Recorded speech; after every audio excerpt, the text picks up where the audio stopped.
तो दोस्तों आपसे कुछ सवाल है। आप वोट क्यों देते हो? आप टैक्स क्यों देते हो? इसीलिए ना कि हमें अच्छी व्यवस्था मिल सके, अच्छा शासन प्रशासन मिल सके, ताकि लोगों की जिंदगी सुरक्षित हो और देश तरक्की कर सके। तो दोस्तों शायद इस सरकार में तो आप भूल जाइए कि आपके जान की कोई कीमत है, क्योंकि हर बीते दिन हमें यह सुनने को मिलता है कि आज यहां 9 लोगों की मौत हो गई, कल वहां 10 लोग मारे गए। दोस्तों अभी अभी बिहार में आपने देखा होगा कि शीतला माता मंदिर में भगदड़ से कई लोगों की जान चली गई। और अभी अभी कल की बात है, घटना मथुरा में जो हुआ, जहां पंजाब और हरियाणा से आए पर्यटकों में से 10 यमुना नदी में डूबकर मर गए। जरा एक बार यह वीडियो देखिए कि किस तरीके से लोगों की लाशें उठाई जा रही है। वहीं इस मामले को लेकर मथुरा के डीएम ने हैरानी भरी प्रतिक्रिया दी है। इस पूरे मामले से आपको रूबरू कराऊंगा, वीडियो के अंत तक बने रहिए। अब सवाल यह है कि समय रहते प्रशासन क्यों नहीं लोगों की सुरक्षा सुनिश्चित करता है? और अगर कहीं किसी जगह सुरक्षा के पुख्ता इंतजाम को सुनिश्चित करने के लिए अगर आप पुलिस अधिकारियों से मिलने जाते हो या अवगत कराने जाते हो, तो पुलिस द्वारा लोगों के साथ क्या सलूक किया जाता है, यह भी देख लीजिए। दोस्तों पहले यह वीडियो देखिए। भीम आर्मी और आजाद समाज पार्टी के कार्यकर्ता और नेता पदाधिकारियों के साथ मारपीट करने के मामले को लेकर माहौल गरमाया हुआ है। थाना जहानागंज का मामला है। एक लड़का था जो बाबा साहब के ऊपर कमेंट किया था, उसको लेकर के हमारे जो साथी थे, 2 लड़के थे, उन लोगों ने थाने पर गए, तो थाने पर अपनी दरखास्त दिए। वो पुलिस कहे कि दूसरे दिन आना। दूसरे दिन वो गए, उनको बुला करके थाना में बैठा करके उनसे समझौता करा लिया गया। उस बात को लेकर वो लड़का शोभा भाई को, हमारे शोभा प्रसाद पूर्व मंडल के जो कि मंडल महासचिव रह चुके हैं, जिला पंचायत के दूसरे प्रत्याशी सम्मानित व्यक्ति हैं, उनको लड़का कहा, वो गए, वो कहे कि क्या मामला है। वो कहे कि फिर अब दूसरे नेता आप आ गए, चमारों के ठेकेदार हैं, इनकी मोबाइल छीन लिए। उसी बात को इनसे बहस हुआ। कहे कि ये बताइए, जो हम लोग जैसे लोगों की सुनवाई नहीं, आम आदमी की क्या सुनवाई होगी? इसी बात पर पुलिस से झड़प हुई। पुलिस इनको पकड़ करके जबरी से 4-5 पुलिस थे, एसआई थे, सिपाही थे, पकड़ करके ले गए थाने में, अपने कमरे में बंद करके बहुत मारपीट इनके साथ, जो भी 4-5 लोग थे, मारपीट के छोड़े, कहे कि अब दिखाई। आजमगढ़ के पुलिस अधीक्षक से मुलाकात करके भीम आर्मी आजाद समाज पार्टी के कार्यकर्ताओं ने पुलिसकर्मियों के खिलाफ कार्रवाई करने की मांग की है। दरअसल आपको बता दें कि आजमगढ़ के एक थाने के अंदर भीम आर्मी और आजाद समाज पार्टी के कार्यकर्ता विरोध प्रदर्शन करने के लिए पहुंचे थे, जहां पर वहां के मौजूद थाना अधिकारियों ने उनके साथ मारपीट की थी। उस मामले के अंदर अभी तक उचित कार्रवाई नहीं हुई है। इस मामले में अब भीम आर्मी और आजाद समाज पार्टी के कार्यकर्ता एसपी कार्यालय पहुंचकर इस मामले में मुकदमा दर्ज करके अपराधियों के खिलाफ कार्रवाई करने की मांग की है। दोस्तों आपको बता दें कि दर्ज शिकायत मुबारकपुर थाना जहानागंज का मामला है। जानकारी के अनुसार आपको बता दें कि आजमगढ़ जनपद के मुबारकपुर थाना क्षेत्र के इब्राहिमपुर निवासी शोभा प्रसाद ने थाना जहानागंज की पुलिस पर गंभीर आरोप लगाए हैं।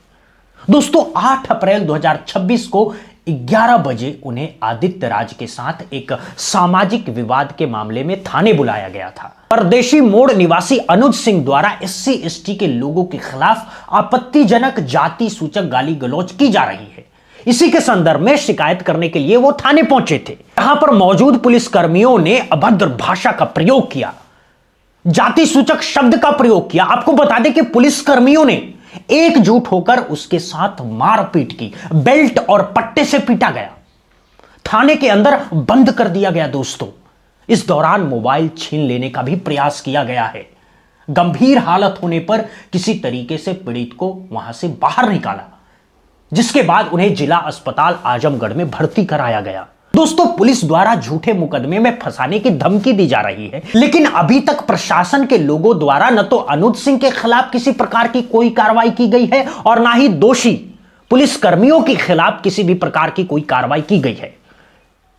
दोस्तों भीम आर्मी और आजाद समाज पार्टी के लोगों ने इस मामले के अंदर प्रशासन के खिलाफ कार्रवाई करने की मांग की है।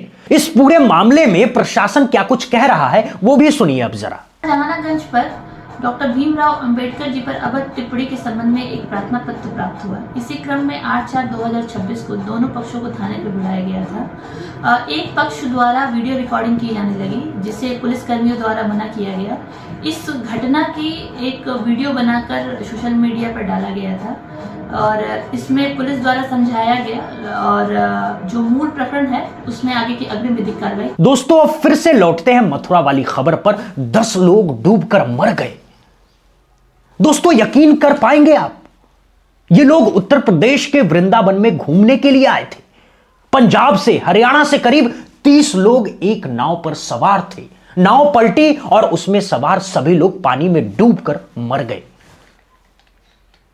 नाव पलटी और उसमें सवार सभी लोग पानी में डूबने लगे। आसपास के नागरिकों ने जैसे तैसे कुछ लोगों को नदी से बाहर निकाला। मीडिया रिपोर्ट के मुताबिक अब तक 7 महिलाओं और 3 आदमियों की मौत की खबर है। बताया जा रहा है कि कुछ लोग अभी भी लापता हैं। सर्च ऑपरेशन जारी है। मौके पर सेना को भी बुलाया गया है। प्रशासन के मुताबिक हादसा दोपहर करीब 3 बजे केसी घाट पर हुआ। यह घटना श्री बांके बिहारी मंदिर के करीब 2.5 किलोमीटर की दूरी पर है। बताया जा रहा है कि पंजाब हरियाणा से आए पर्यटक 2 नाव में सवार थे, जिसमें से एक पलट गई, जिस पर 25 से 30 लोग सवार थे। गोताखोर या कह ले जो आसपास के नाव वाले थे, बेचारे वो नाव से कूदे 40-50 की तादाद में। उनमें से एक व्यक्ति को भी आप सुन लीजिए। तो की नाव डूब गई है, नाव डूब गई है, निकाल हो गई अपन पॉइंटर पे। पॉइंटर पे हम लोग आए हुए। कितने लोग थे? बता रहे हैं 20-1 आदमी थे उसमें, 20-22 आदमी थे। अभी कितने लोग निकाले? करीब 15-16-17 लोग तो निकाले, 4-5 आदमी और रहे उसकी जो है। क्या स्थिति थी जो लोग निकाले? जो लोग निकाले उसमें से 3-4 आदमी तो शेष हो चुके हैं यहाँ से माता के, बाकी सब तो निश्चित है। बाकी अभी और नाव भी अंदर? हाँ, उसका ऑपरेशन चल रहा है। नाव है या स्टीमर? स्टीमर है सर। कितने गोताखोर लगे थे? हम कम से कम 50 गोताखोर लगे हुए हैं, सब नाव वाले। हादसे के बाद जो नाव डूबी उसका नाविक फरार हो गया।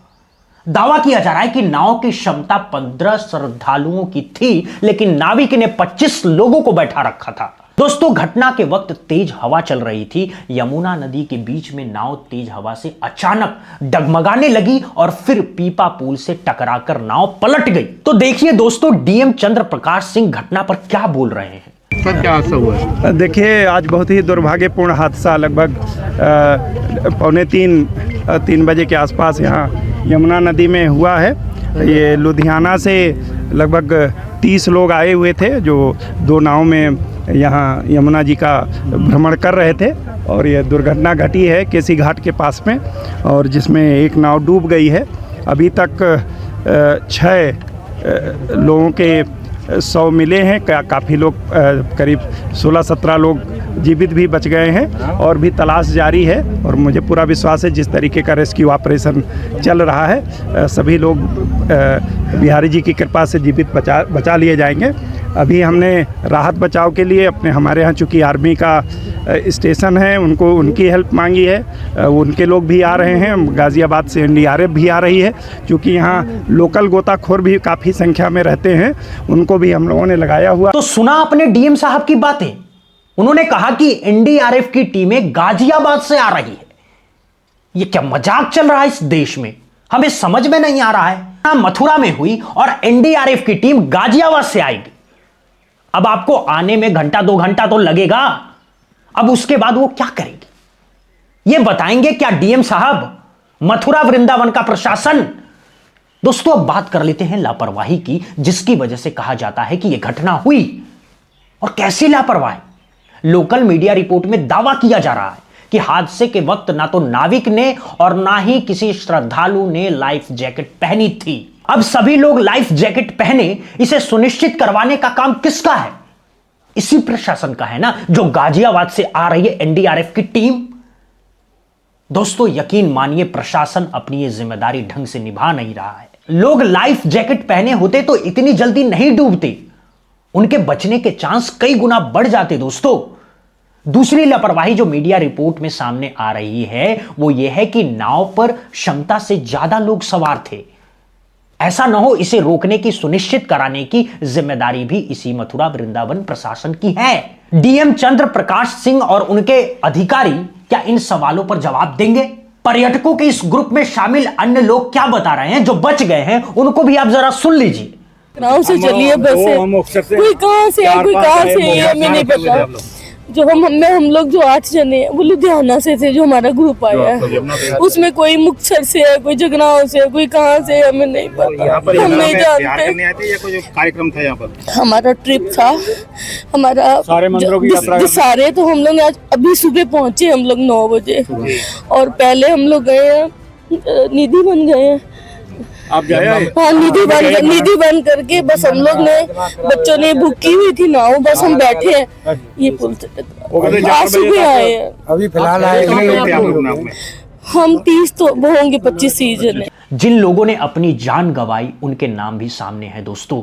इसमें शामिल है कविता बहल, राकेश गुलाटी, अंजू गुलाटी, प्रिंसी चरणजीत, आशा, रानी मीनू, मधुर, बहल, ईशान, कटारिया और करोरी। मृतकों में राकेश और अंजू पति पत्नी व चरण सिंह और पिंकी पिता पुत्र बताए जा रहे हैं। इसके अलावा कुछ लोग अब भी लापता हैं, जिनके लिए सर्च ऑपरेशन जारी है। नाव हादसे के बाद जिला प्रशासन ने हेल्पलाइन नंबर 056524032000 जारी किया है। लोग इस नंबर पर मदद के लिए फोन कर सकते हैं। बाकी हम यूपी के योगी आदित्यनाथ सरकार से अपील करेंगे कि इस हादसे के लिए जिम्मेदार अफसरों पर सख्त से सख्त कार्रवाई होनी चाहिए। ऐसी कार्रवाई जिसके बाद मथुरा, वृंदावन और जहां पर भी ये नाव चलती है, नदी है, यहां पर्यटक हैं, पर्यटन आते हैं, वहां इस तरह की सख्ती की जाए और प्रशासन की जो जिम्मेदारी है वो निभाई जाए। सुनिश्चित कराई जाए कि भाई लाइफ जैकेट के बिना कोई नाव पर, नदी पर ना उतरे। और साथ ही नाव पर ये जो अफरा तफरी चलती है कि 20 लोगों की क्षमता 30 लोग बैठ के जा रहे हैं, ऐसा भी नहीं होना चाहिए। जिनकी भी जिम्मेदारी है उनके खिलाफ सख्त से सख्त कार्रवाई होनी चाहिए। बाकी जो पर्यटकों की जान गई है उनको तो वापस लाया नहीं जा सकता दोस्तों। अब इसके अंत में जो न्याय है वो यही मिल सकता है कि जो भी जिम्मेदार लोग हैं उन पर सख्त कार्रवाई होनी चाहिए और आगे ऐसा न हो, इसे सुनिश्चित करवाया जाए।